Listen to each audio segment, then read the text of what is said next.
The Venezuelan economic crisis is extending beyond its borders as many thousands flee to neighboring countries. Hello, I'm Anand Naidu, and this is The Heat.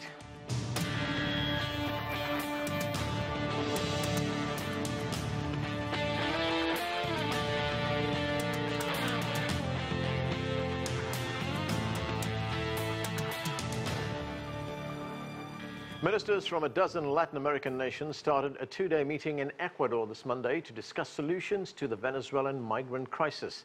Venezuela is facing a severe economic crisis fueled by the drop in oil prices. President Nicolas Maduro blames the United States and the European Union for what he calls an economic war and the sanctions imposed on his country. And now the exodus of Venezuelan migrants to neighboring countries has placed a strain on public services. CGTN's Dan Collyns reports from the border of Peru and Ecuador. It's a migration crisis which is threatening to spin out of control. The United Nations says more than 1.6 million Venezuelans have left the country since 2015. The number now could be closer to 4 million. Most migrants say spiraling hyperinflation, failing medical care and chronic shortages of food have forced them to leave. Most are young adults looking to send money home, like Jocelyn Gutierrez, who wants to support her 2-year-old son and mother back in Venezuela. More than anything, I emigrated from my family to help them, to send them some money from here. That is my only hope, to do everything possible to help them financially. More and more are choosing to emigrate with their children and make a new start. Even in Peru's smallest provincial towns, Venezuelans selling cakes or cornmeal pancakes have become a common sight. Some are passing through, others are here to stay. Either way, the fact they're here at all is part of a phenomenon which could be the largest forced displacement in Latin American history. Last month, UN officials said the migration was leading towards a crisis moment.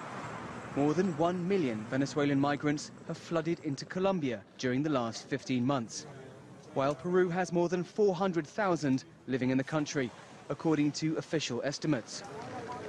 Joint regional measures were needed to tackle the growing exodus, the Colombian Foreign Minister Carlos Holmes said last week.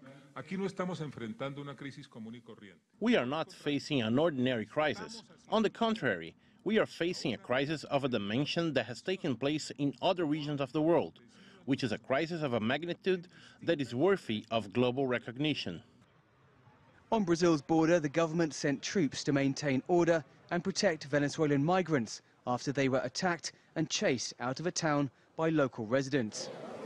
In Peru, asylum claims in June skyrocketed to over 126,000, the highest number recorded this year after the US and Brazil.